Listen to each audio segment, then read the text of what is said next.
Right, in this chapter, we are going to look at human reproduction. Human reproduction.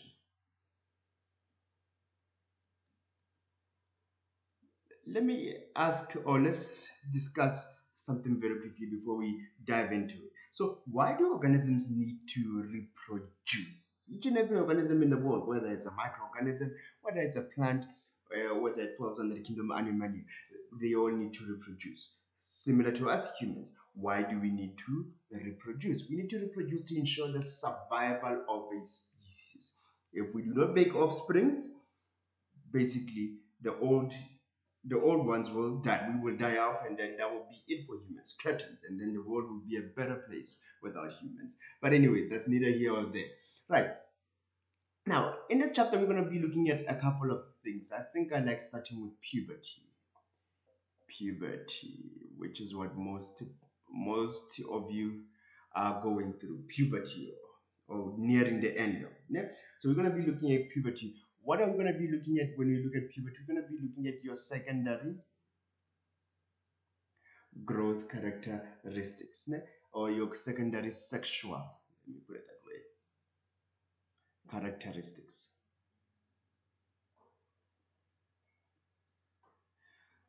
Then, from puberty, I would like us to look at the structure of the reproductive system, né? Of the reproductive system.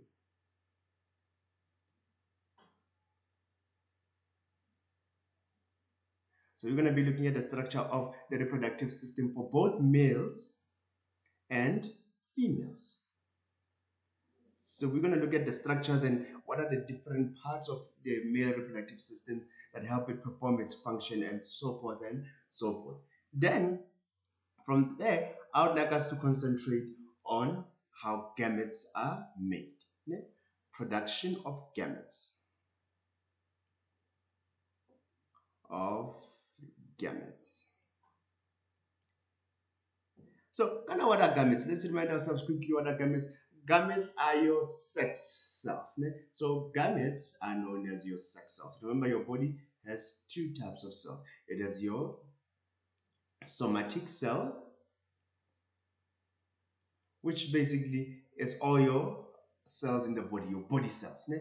Your body cells. And then it has gametes.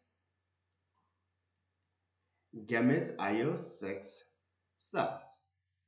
Basically, this is the sperm cell for the males, and then the ovum for the females. Remember, be very wary of using the word or the phrase egg when referring to the ovum. It's not an egg per se, it's an ovum. So I would like us to basically stick to using the phrase ovum. So this whole process of sperm or ovum production, it is known as gameto, because gameto coming from gametes, genesis. So what does gametogenesis mean? Basically, it is basically genesis is the root or the beginning or the generation of. So the generation of gametes is called the gametogenesis. So now, after we look at gametogenesis, or while we're looking at gametogenesis, we're going to be looking at the role of meiosis in gametogenesis. Remember, your sex cells are haploid. Remember, let's remind ourselves of some words. Are haploid. Good. And then how are haploid cells made in the body? Through the process of meiosis. So we're going to basically look at the role of meiosis. By now you can already figure it out. Yeah? The role of meiosis in gametogenesis, right? For both males and females. And then after we look at that, so remember this is an overview of what we are going to be doing. After we look at gametogenesis, I would like us now to look at the menstrual cycle.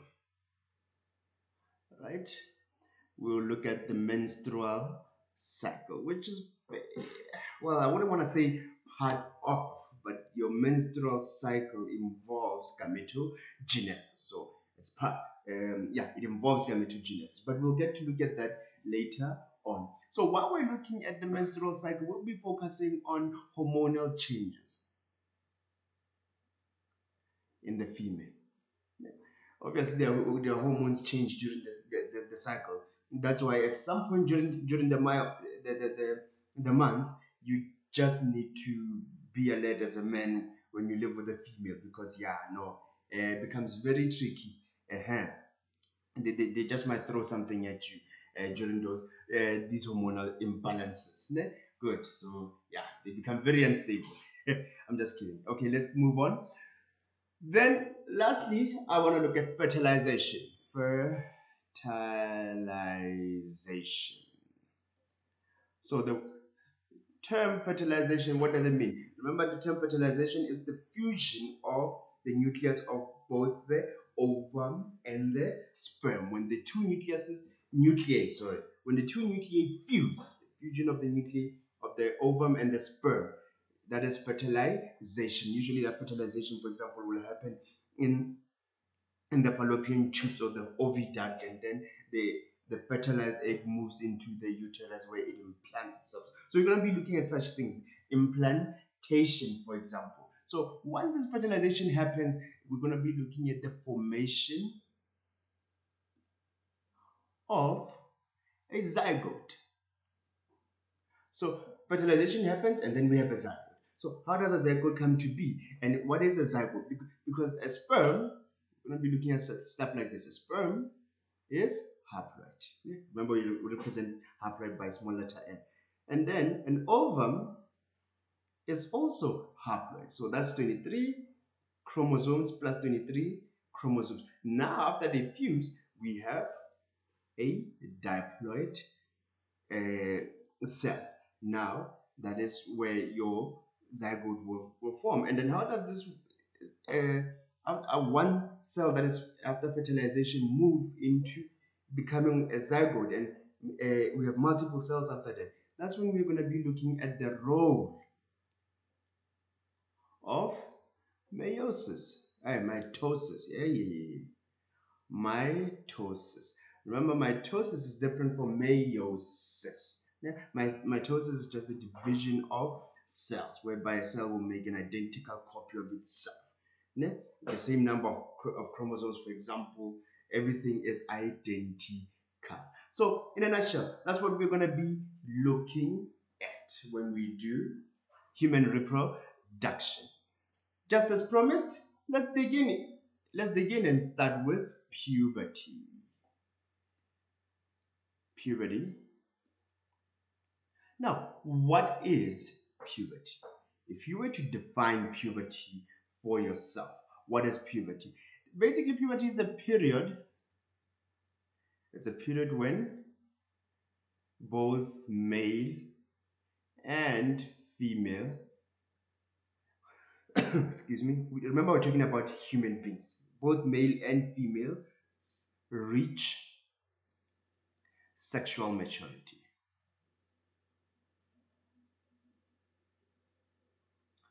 So that's a stage you are undergoing right now. You're reaching sexual maturity. So what does it mean when we say sexual maturity? And it's very noticeable. I usually say when you undergo puberty, you are reaching sexual maturity.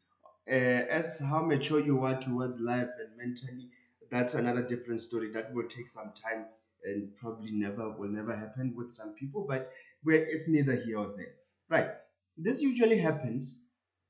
This happens between the ages of 11 and 15. Well, they vary with human beings. Remember, we are exposed to different diets and so, but on average, it happens between the ages of 11 and 15. And then, what is sexual maturity? Sexual maturity basically means you start producing sex hormones. Sex hormones are produced. We'll see just now. Males produce what? Males produce testosterone. That is your sex hormone as a male, testosterone. And we'll see what is the role of testosterone later on. For females, they produce hormones such as progesterone and um, estrogen. So that is your sexual maturity, right? So what do these? Let's do it like this. What do the sex hormones do for both male and female? They stimulate gametogenesis. So remember I said what is gametogenesis? The formation of gametes. The formation of gametes. For males, it will be the formation of your sperm cells, and for females, it will be the formation of your ovum. So for most of the time, you are not producing it. Then when you start reaching uh, your puberty, then you produce these hormones. For males, they start producing testosterone. Testosterone kicks in, and then they start producing their sex cells, which is your gametes, which is basically the sperm. Right? So where does this come from? It comes from the release. It first starts with the release of sex hormones, and then sex hormones stimulate the production of gametes. Not just that, it also stimulates sexual maturity as a whole, right? These the testosterone, for example, in males, it stimulates sexual maturity. Their testes or testicles that start to enlarge. I prefer the word testes. Their testes start to enlarge, and what else? Their muscles enlarge. They have broader shoulders. So that is sexual maturity, for example, in males. Okay? Good. And then basically that means your secondary sexual characteristics also develop. Okay? Your secondary sexual characteristics also develop. So what are these secondary sexual characteristics? Most of them, let's look at them. I like doing this. I like drawing. It helps me remember what I'm talking about. Your sexual characteristics. Let's say this is beta. He is undergoing sexual maturity. Beta is a boy. He is a boy, identifies as one, and so forth. And then this is Maria. Maria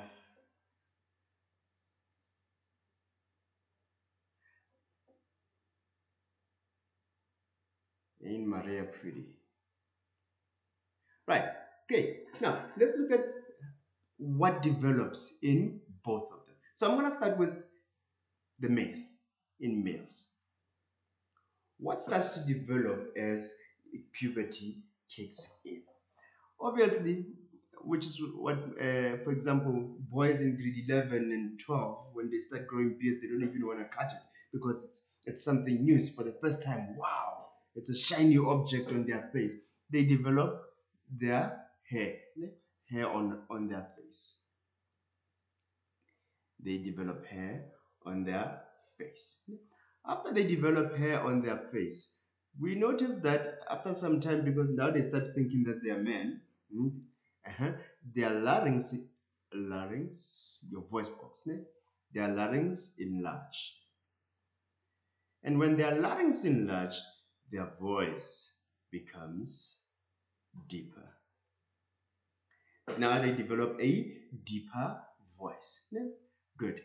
Another thing, because of their muscles also, well, for most ish, muscles also enlarge. And then what else? They have broader shoulders. They have broad shoulders. They start to develop broad shoulders.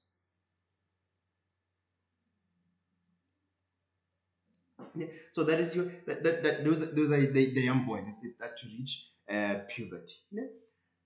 Another thing that happens is that at some point, both the penis plus the testis enlarge.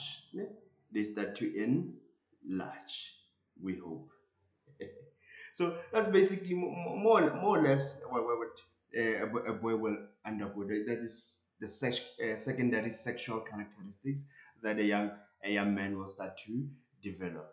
And then for Mary Shem, Mary now obviously will develop breasts.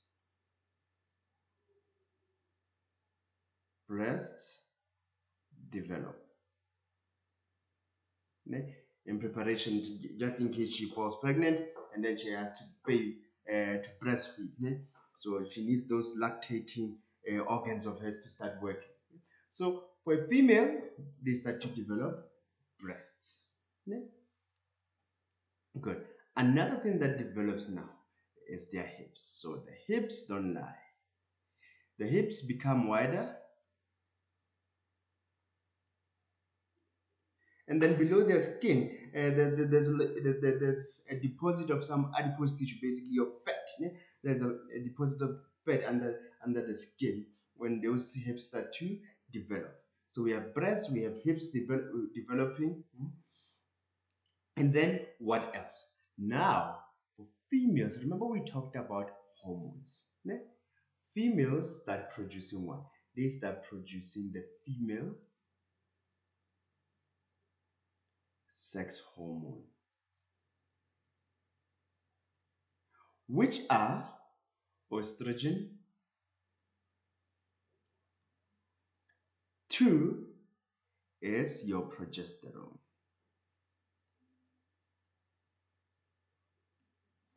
Remember, these sex hormones are the ones that basically trigger gametogenesis. All right? Now, they trigger gametogenesis, or they stimulate gametogenesis,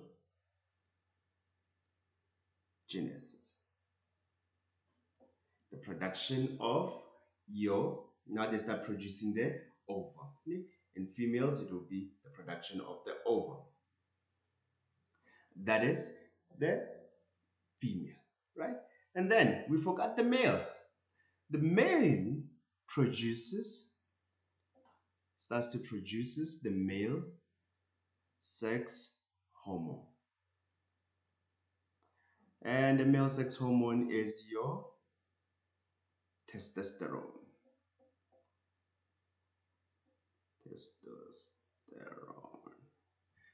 Testosterone. And then it stimulates what? The production of sperm in the testes, right? But we're not done. There are things that are common between them, right? Those that are common between them is that they'll start having hair under their armpits. On your underarms, you start having hair. Then hair does not grow there only. Hair will also grow by your pubic area, so they start developing pubic hairs. For males, the pubic hair will basically be around the scrotum and your pubic area, and then for females, around your vulva as well. So that is secondary growth characteristics for both males and females. So that is basically puberty. Yeah? So in a nutshell, let's just quickly recap what we did today. So we summarized basically what human reproduction is going to be about. I started off by saying human reproduction is needed. Reproduction as a whole is needed. Why? Because we need to produce offspring to ensure the survival of a species, to avoid extinction. And for that to happen, organisms basically, such as humans, undergo what we call puberty. And we just did puberty, where we understood fully what puberty is, when they develop the secondary sexual characteristics. And this is stimulated by what? This is stimulated by their sex hormones, your testosterone in males and estrogen and progesterone in females, right? Then the next ones that we're going to be looking at basically is the structure of the male and female reproductive system, right?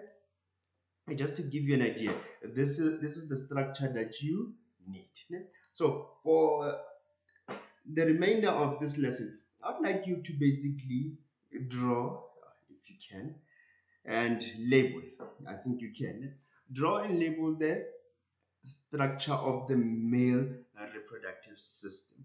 When we come back, what are we going to be doing? Now that you're going to be knowing that, okay, what is this part over here?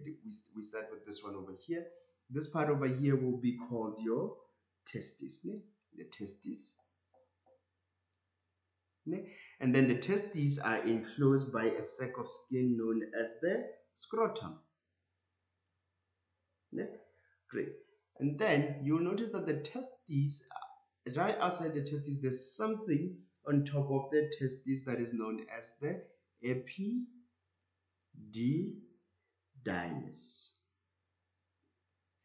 I don't care how you pronounce it, as long as you can write it and write it properly, then I'm fine.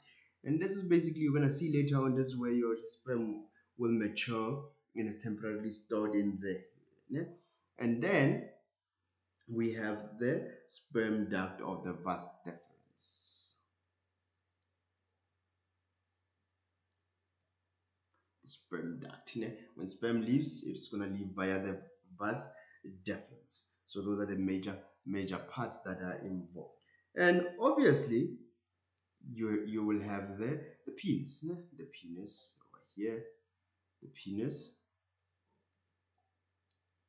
Then the urethra.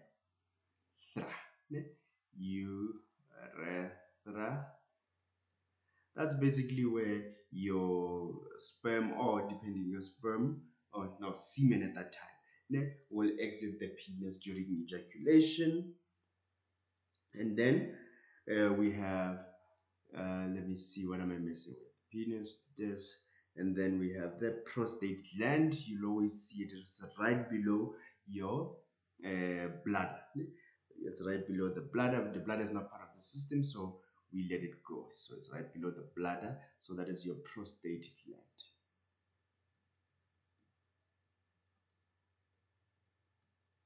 Good. Then part of the glands will involve your Cooper's gland. How do you write Cooper? Cooper's gland. Then seminal vesicles.